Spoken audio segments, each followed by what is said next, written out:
अब तुम चिंता मत करो कि लोक में क्या कहा जाएगा तुम्हें। कई बार उपासक इसमें फंस जाता है।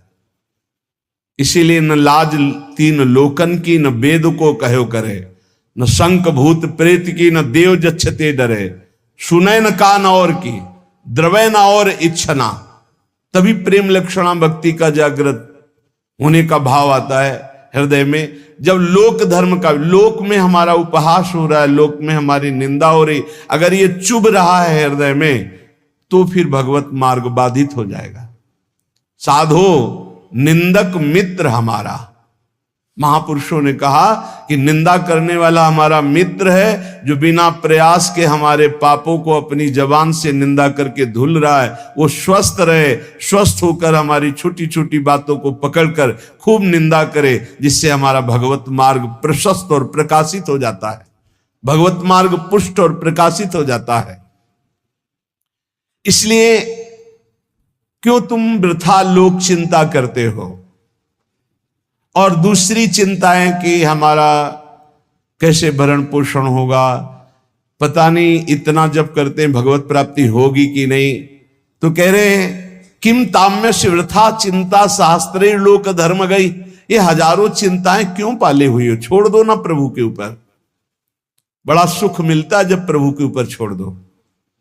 अपने ऊपर जब चिंता करने लगो तो बड़ी परेशानी उत्पन्न होती, कैसे करेंगे, क्या करेंगे, क्या होगा। और जब प्रभु के ऊपर छोड़ दो तो सब मंगल होगा। मंगल भवन है, वो मंगल ही करेंगे। अमंगल दिखाई दे रहा है, परिणाम उसका बड़ा मंगल होगा।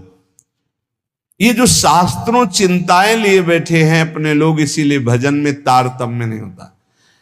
कभी लीला में डूब रहे, कभी नाम जप में डूब रहे, कभी सेवा में, ये तारतम्य नहीं रहता। कभी प्रपंच की बातें, कभी प्रतिष्ठा का चिंतन, कभी नाना प्रकार के मान सम्मान का चिंतन, ये घुसने ना पावे हृदय में।